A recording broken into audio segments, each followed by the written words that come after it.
BMW, one of the most well-known automakers in the world. They are known for their beautiful and great performing cars, even their slow and ugly ones. They have been innovative with their designs and technology. They've had a great success throughout almost every racing series that they enter. They haven't been afraid to take risks, even if that risk meant it will tarnish the company's reputation. They are the ones who started the idea of a family-based performance car with the M5, and then implemented it to the M5's smaller brother, the M3. Those cars have gone down in history as one of the most greatest sports cars in automotive history. And today, we are going to be focusing on the M5's smaller brother, the M3. BMW have decided to change the recipe of it by adding Xdrive. Will this be the risk to tarnish BMW's reputation, or will it make the car even better? Well, that's what we're going to be talking about in this video. Stay tuned. BMW, that's one hell of an intro. I should get paid for that, okay? Anyway, let's get into the video.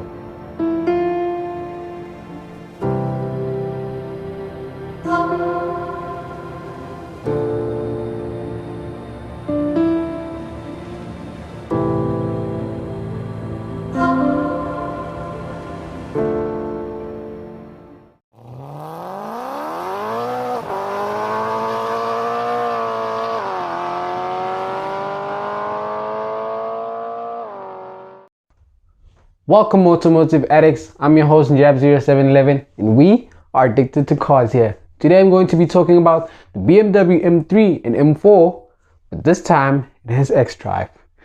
There's a lot to talk about, stay tuned to the video, let's go. BMW have released an Xdrive variant of the new M3 and M4 respectively. Xdrive will help the car perform better in any condition. Now today I'll be talking about the design, the drivetrain and chassis, the interior, the performance of the car, and I'll give my final verdict. So stay tuned for the video, there's a lot we have to talk about. Now, before we dive deeply into anything, some of you out there don't know what is Xdrive. So Xdrive is basically BMW's all-wheel drive system. Xdrive will help the new M3 and M4 perform better, it will help it launch more consistently, and it will perform better in any condition, whether it's your wet conditions, whether it's gravel, or even on a normal dry track. Xdrive will help this car perform better. It will give the driver extra security and safety better than the two-wheel drive system. It will make the driver feel more in control. That is Xdrive for you guys that don't know. Now let's get into the chassis of the car. So the chassis of the new M3 and M4 is built on an all-new platform. It is stiffer and stronger than the previous version. When you put the suspension in its more sportier settings, it stiffens up to provide optimum performance, and when you put it in its more comfier settings, it slackens off to give you a more comfortable experience. You can get the new BMW M3 and M4 with adaptive adjustable suspension with 15 stages of comfort and or stiffness. Now BMW's goal for this new M3 and M4 is usability, variety, comfortability and performance. Now I think this is a great performing car, and it is probably as usable and as comfortable and great performing as people say it is. So I like this car very much. It's probably my favorite car in the whole entire world. Some car journalists are going as far as saying that this new BMW M3 and M4 is softer compared to the previous generation. Maybe it is. Now let's talk about the performance. The performance of this new BMW M3 is better than the previous generation as usual. Now, BMW has revised the B58 engine by giving it better turbos and better engine management systems to provide more power and more torque. This new BMW M3 engine is called the S58. It's the same engine as the B58, but it's more refined and better performing. This is a 3-liter twin-turbo inline-6 with 510 horsepower and 650 Newton meters of torque. It uses an 8-speed automatic torque converter instead of your usual double-clutch transmission. Now, some car journalists are going as far as saying that this torque converter gearbox lacks the emotion that the DCT meaning double-clutch transmission, had. And Maybe it does, but BMW opted for this transmission, as I said, for smoother gear changes, better power delivery, and more consistency when launching.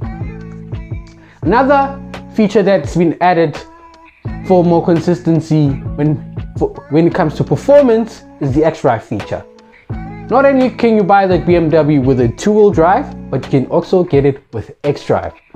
Now, as I said, Xdrive will have to perform better in any condition compared to the two-wheel drive variants.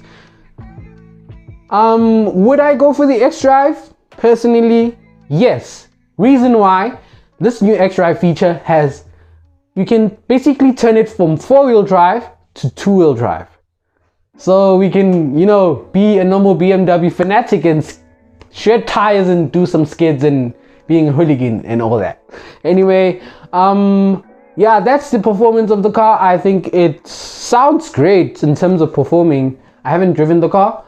The day I get to drive it, I will give you a good verdict. But when it comes to performance, I think this is a great performing car. Now, before we talk about the exterior of the car, I think we should talk about the interior. This interior is a step up compared to the last generation. With the last generation, wow, sorry. When the last generation shared a lot of components with the normal 3 Series and 4 Series, this one is more significantly different. When I say that, it's more aggressive, it's sportier, and it has more vibrant colors. There's a lot of choices when it comes to textile materials. You can go for a plastic with a fancy design, you can go for aluminium, or you can go for the gorgeous carbon fiber, which I highly recommend. Now, another feature that option that I highly recommend is the extra leather pack, where you get leather in places that you wouldn't get leather. Sorry, talking about the seats. Now, you can get the normal seats that are multi-adjustable, of course, or you can go for the beautiful multi-adjustable carbon bucket seats. Now, those seats look absolutely amazing, and they're said to be, not only they hold you tightly, they're absolutely comfortable, and they look glorious. I highly recommend those seats. Now, this interior, it looks amazing. I am in love with this interior, especially with the two-tone black and white design. Wonderful. That's how I would spec my car, to be honest, if I had the opportunity to buy one. The infotainment system is said to be one of the best in the world. It's quick to use and very easy. It is a great infotainment system, as I said. It's leading the pack with Mercedes MBUX system. I think this new BMW infotainment system, iDrive anyway, is one of the best in the world. You can use it in various ways. You can use a swivel wheel, you can use a touchscreen, you can use gesture control, when you do those things, to do the volume up and do the one down, or you can do voice commands, which is probably not as useful as your normal cell phones, but it's probably a useful feature if you don't want to, get distracted while driving. You can get this car with Android Auto and Apple CarPlay as standard. But for you Apple users, this comes with Apple CarPlay wirelessly, which is a very rare feature in modern cars, which shouldn't be a rare feature. Nobody uses wires a lot these days, so that's a very useful feature in my opinion. Now, when it comes to the interior of the new BMW M3 and M4, there's no doubt that there was a lot of controversy about this car. When it came out, when BMW released the concept car of the new M3 and M4, the Concept 4, it didn't look good in my opinion. And when the new 4 Series came out, I didn't like it. But with the M3 and M4, I think they've done a great job. I think it looks absolutely amazing. And I highly recommend this car because it is a great performing car, it has a great interior, and in my opinion, it also has a great exterior. Now, that's basically my opinion on the exterior. If you don't like the car, you don't like the car, it's fine. None of y'all like those, rabbit teeth anyway of a grill. But I like the car personally, and I think it's a great looking car. Now let's talk about the price. Here in South Africa, we can only get the M3 competition and M4 competition, not the normal M3 and M4. Now, the price For the two-wheel drive version, it will start at about 1.6 million. Whew, that's steep. In the four-wheel drive version, I think it's about 1.7. Now that's with no options. With option, you're going to be looking at 2.2 to 2.3 or even 2.4. Now, I'm going to give my verdict about this car. This is just a verbal verdict. It's what I personally think about the car, considering the stats and what other car journalists have said.